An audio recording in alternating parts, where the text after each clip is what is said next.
અહીંયા નાનપણથી ભણી છું તો મને 10માનું કોઈ ટેન્શન છે જ નહીં.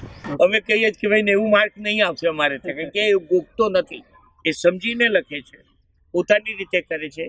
આ બાળકો પોતાના વિચારોથી લખે છે.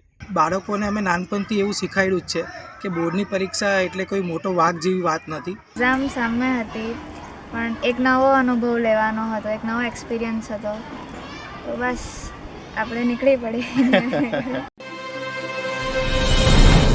નમસ્કાર. બોર્ડની પરીક્ષાની મોસમ શરૂ થઈ ગઈ છે અને આપણે વર્ષોથી જોઈએ છે કે બોર્ડની પરીક્ષા આવે એટલે આખો પરિવાર ટેન્શનમાં આવી જાય, બાળકને પણ એટલો બધો બોજ હોય. સુરતની અંદર એક શાળા એવી છે કે જ્યાંના વિદ્યાર્થીઓ બોર્ડની પરીક્ષામાં પણ એકદમ નિરાંત અનુભવે છે. તો આજે આપણે એ સ્કૂલમાં જ અમે આજે આવ્યા છે, નાલંદા સ્કૂલ, જે સુરતની બહુ જાણીતી સ્કૂલ છે. તો આપણે નાલંદા સ્કૂલના સર છે બંકિમભાઈ, એમની સાથે પહેલાં વાત કરીશું કે કોઈ ટેન્શન એ લોકોને હોતું નથી. તો એવું તમે શું શિક્ષણ આપો છો, એનું અસર કારણ શું છે? અમારો હેતુ જ ભાર વગરના ભણતરનો હતો અને અમે જોયું છે કે 10માના બોર્ડનો એક હાવ ઊભો કર્યો. એટલે શરૂઆતથી જ બાળકને કહીએ છીએ કે 10માનું બોર્ડ એ એવો વર્ગ નથી કે આપણે સવારી ના કરી શકીએ. અને બાળકો સાથે શરૂઆતથી રેમિડિયલ સિસ્ટમ છે, એમને જે બી પ્રશ્ન હોય, કારણ કે અમે બાળકો બહુ ઓછા રાખીએ, 15 બાળકોથી વધારે બાળકો મારી પાસે નથી હોતા. એટલે વ્યક્તિગત દરેક બાળકને અમે જાણતા હોઈએ છીએ, એને બરાબર ઓળખતા હોઈએ છીએ, એને ક્યાં ક્યાં પ્રશ્ન છે ને કેવા પ્રશ્ન છે તે પણ અમે જાણતા હોઈએ અને તે સાથે કામ કરીએ. અત્યારે એ લોકો આ વર્ષે જોઈએ તો જાન્યુઆરીની 1લી તારીખથી અમારા બાળકો બિઝી છે. 1લી તારીખ પછી અમારો સાયકલ પ્રવાસ થયો, એ 10મી તારીખ સુધી અમારા પ્રવાસો ચાલ્યા. પછી પ્રવાસેથી આવ્યા ત્યાં ખબર પડી કે નાટકની કોમ્પિટિશન્સ છે. કુદરતને કરવું કે અમારે ત્યાં 10માના જ બાળકો એ નાટ્યની અંદર, કારણ કે મોટા બાળકોને માટેની ઓપન એજની હતી, પણ અમારે ત્યાંના છોકરાઓ ગયા અને એ છોકરાઓ 10માના જ 5 અંદર હતા અને એ બધાએ ત્યાં ડ્રામા કર્યો. પ્રાઇઝ ના મળ્યું પણ એ ડ્રામા કરી આવ્યા. 24 ડ્રામામાંથી આવ્યા.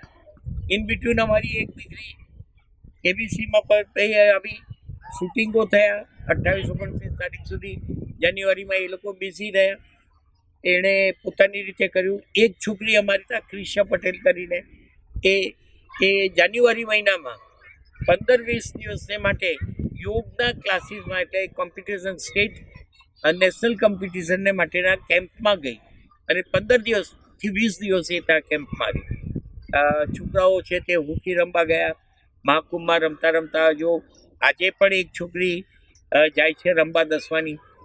એટલે અમારે ત્યાં રમવું અને પહેલું છે કે બહારનું અમે એમને ભાન જ નથી કરાવ્યું, ટ્રેસ આપ્યું જ નથી, કારણ કે અમારે ત્યાં પરીક્ષાનું બહુ જેવું નથી, માર્ક રાખી નથી, હરીફાઈ નથી.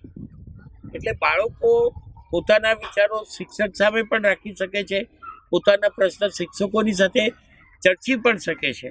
અત્યારે એ લોકો પેપર લખે છે, રોજ એમના પેપર લખે છે, રોજ એ તપાસાય છે, જ્યાં જ્યાં એમના પ્રશ્ન છે ત્યાં ત્યાં એમની સાથે કામ થાય છે. આ કારણસર એમને ક્યારેય પણ એવું લાગતું જ નથી, કારણ કે નાનપણથી ભણ્યો છે ત્યારથી એણે આવું ટેસ્ટ જોયો જ નથી. અમારે ત્યાં બાળક જે છે મુક્ત રહ્યો છે, સ્વતંત્રતા છે, એટલે આટલું કરી શકે. અને અમારા વાલીઓને પણ અમે ધન્યવાદ આપીએ કે આ છેલ્લા દિવસો ગણાતા હોય ત્યાં બાળકને કોઈક જગ્યાએ 2-5 દિવસને માટે મોકલવા વાલીઓ તૈયાર થાય. બાકી સ્કૂલ તો મોકલે, બાળક તો જાય જ, પણ વાલીની પણ એટલી શું કહે છાતી જોઈએ કે જેને 58 ઇંચની હોવી જોઈએ તો જ મોકલી શકે. જેમ આજે છે એ લોકો હજુ 2 કે 3 દિવસ હજુ આવશે, પછી અમે એમને રજા આપશું, કારણ કે એટલા માટે આપશું કે એ લોકોને જ્યારે કંઈ કરવું હોય, પેપરને માટેનું જોવા જવું હોય, કઈ જગ્યાએ નંબર્સ આવે છે એને માટે જશે.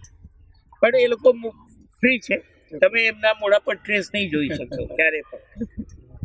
ઓકે બંકિમભાઈ, એક વાત એ પૂછવી છે કે મોટે ભાગે બાળકો એવું એક્સપેક્ટ કરે કે એમના માર્ક્સ વધારે આવે, તો તમારી શાળાની અંદર એવું છે કે માર્ક્સની સાથે કે ઇતર પ્રવૃત્તિ પણ હોય, અથવા માર્ક્સનું એટલું બધું ઇમ્પોર્ટન્ટ ના હોય? એટલે માર્ક્સ તો ગણતરીમાં મુકાય, પણ અમારે બાળકોને અમે જાણીએ છીએ, અમારા બાળકને માટે જ્યારે વાલી આવે ત્યારે જ કહી દઈએ છીએ કે તમે 90% માર્ક આવશે અમારે ત્યાં ભણાવવાથી તો અમારે ત્યાં ના મૂકતા. અમારો બાળક 70%ની આસપાસ હોય છે. એકાદ જ બાળક એ 70%થી ઓછામાં ગયો હશે, તો 90 કોઈ લાવ્યો નથી. અમે કહીએ કે ભાઈ 90 માર્ક નહીં આવશે અમારે ત્યાં, કારણ કે એ ગોખતો નથી, એ સમજીને લખે છે, પોતાની રીતે કરે છે. આ બાળકો પોતાના વિચારોથી લખે છે, એટલે એ બની શકે છે. પણ અમે એ લોકોને પહેલેથી તૈયાર કરે છે કે આપણે માટે માર્કની અગત્યતા નથી, એચીવ કરવું એ આપણે માટે જરૂરી છે.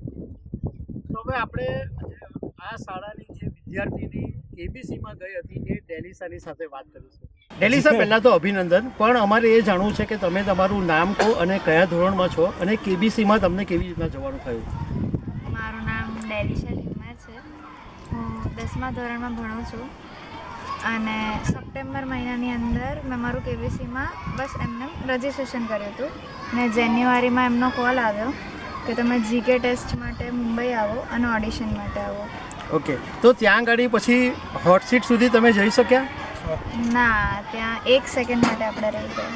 ઓકે, તો ડેલિસા, એક્સપિરિયન્સ કેવો રહ્યો? અને આ સ્કૂલમાં ભણવાથી મતલબમાં પરીક્ષા સામે છે, કેબીસીમાં જવાનું છે, તો પેરેન્ટ્સ બી તૈયાર થયા, તમારી માનસિકતા કેવી રહી પછી? એક્ઝામ સામે હતી પણ એક નવો અનુભવ લેવાનો હતો, એક નવો એક્સપિરિયન્સ હતો, તો બસ આપણે નીકળી પડી. ઓકે, તો હવે આપણે આ સ્કૂલના જે પાર્થ છોકરો જે હોકી રમવા ગયો હતો એની સાથે વાત કરીશું. પાર્થ, આ સ્કૂલમાં કયા ધોરણમાં છે અને પરીક્ષાના પહેલાં તમે ક્યાં ગયા હતા? હું હમણાં 10મા ધોરણમાં છું અને હમણાં જ ગયા દિવસે જ હું ગયો હતો ખેલ મહાકુંભના સુરત તરફથી. હા, અમે 24 તારીખના નાટ્ય એકાંકી ગુજરાત સમાચાર દ્વારા આયોજિત એક ડ્રામાનું કોમ્પિટિશન હતું અને અમે લોકો ત્યાં ગયા હતા અને ત્યાં એક સ્ટેજ ઉપર અમારે બધું નાટક ત્યાં બધા બાળકોને બતાવવાનું હતું. તુલસી, પરીક્ષા જે હાવ છે જે વિદ્યાર્થીઓમાં હોય છે એવો હાવ તમારામાં નથી હોતો, તેનું કારણ શું? અહીંયા નાનપણથી ભણી છું તો મને 10માનું કોઈ ટેન્શન છે જ નહીં. એમ હતું કે 10મું છે તો હું આમ કરી દઈશ. મને અહીંયા જે અમારા શિક્ષકોએ અમને જે કરાવ્યું છે એ મારી માટે પૂરતું છે અને હું આટલાથી માર્ક લાવી દઈશ. મને અહીંયા સારા માર્ક નહીં જોઈતા, મને અહીંયા આ સ્કૂલે જીવન જીવતા શીખવાડ્યું છે. ધોરણ 10માં બોર્ડમાં ભણાવતા શિક્ષક અમારી સાથે છે સ્વપ્નિલભાઈ. આપણે એમની પાસેથી પૂછીશું કે એમનું એ કેવી રીતના બાળકોને 10માની બોર્ડની પરીક્ષાની ટ્રેનિંગ આપે છે. અમે બાળકોને ગણિત એ રીતે બનાવીએ છીએ કે એ લોકોને પહેલે તો મુક્ત વાતાવરણ આપીએ છીએ અને બીજું કે સરળ રીતો અને વૈદિક ગણિતથી એ લોકોને દાખલાઓની ગણતરી કરાવીએ છીએ, જેના કારણે એમને ગણિત વિષય બહુ સહેલું લાગે છે અને એના લીધે એ લોકોને પરીક્ષાનો કોઈ એવો ડર લાગતો નથી કે એમને એવું થતું નથી કે અમને કંઈ આવડતું નથી. ને અમારા ત્યાંનું વાતાવરણ એવું છે કે બાળકોને ક્યારે પણ કોઈ બી પ્રશ્ન હોય કોઈ બી વિષયમાં તો એ શિક્ષકને આવીને તરત પૂછીને એના સોલ્વ ડાઉટ ક્લિયર કરી શકે છે. એટલે એ બાળકોને અમે નાનપણથી એવું શીખવાડ્યું જ છે કે બોર્ડની પરીક્ષા એટલે કોઈ મોટો વાઘ જેવી વાત નથી. બોર્ડની પરીક્ષા એક નોર્મલ પરીક્ષા જેવી છે. જેમ તમે અમારે ત્યાં વર્કશીટ આપો છો તેમ તમારે ત્યાં જઈને પેપર લખવાનું હોય છે. એના લીધે બાળકોને એવો કોઈ ડર લાગતો નથી પરીક્ષા. નાલંદા સ્કૂલના બીજા શિક્ષક મનીષભાઈ પણ અમારી સાથે છે. મનીષભાઈ, 10માના જે બોર્ડના વિદ્યાર્થીઓ હોય એને તમે કેવી રીતના તાલીમ આપો છો?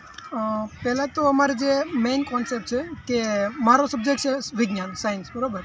તો અમારો મેઇન કોન્સેપ્ટ શું છે કે થિયરી બેઝની એને પ્રેક્ટિકલી ભણાવવાનું છે. તો એ લોકોને પહેલેથી જ તે એના જે મેઇન કોન્સેપ્ટ છે અમે ક્લિયર કરાવતા આવ્યા છીએ.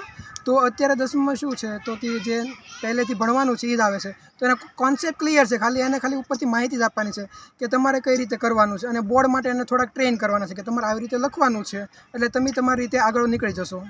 નાલંદા સ્કૂલના આચાર્ય ડૉક્ટર દર્પણાબેન પટેલ પણ આપણી સાથે છે. મોસ્ટલી એવું જોવામાં આવે કે બોર્ડની પરીક્ષામાં બાળકો ટેન્શનમાં રહે, પણ તમારી સ્કૂલના બાળકો ટેન્શનમાં નથી હોતા. તો જે પરીક્ષાના રિઝલ્ટ આવે છે એમાં શું ફરક પડે છે? મારું 100% રિઝલ્ટ આવે છે. ઓકે, અને પરીક્ષાના છેલ્લા દિવસ સુધીમાં બાળક સ્કૂલ આવતું હોય છે. ઓકે, તો આની પાછળનું શું કારણ છે? એટલે તમારી સ્કૂલ કેવી રીતના તૈયારી કરાવે છે કે બાળકની અંદર આ ડર નીકળી જાય છે? એક તો એને સ્વતંત્રતા છે પૂરેપૂરી. અચ્છા. અને ડર જ નથી એનામાં, એને કંઈ કોમ્પિટિશન જેવું છે જ નથી એના મગજમાં. એ જેમ નોર્મલ સ્કૂલમાં નોર્મલ પરીક્ષા આપે છે વર્ષ દરમિયાન એ રીતે આપી દે છે, એને કોઈ ડર જ નથી એનો પરીક્ષાનો.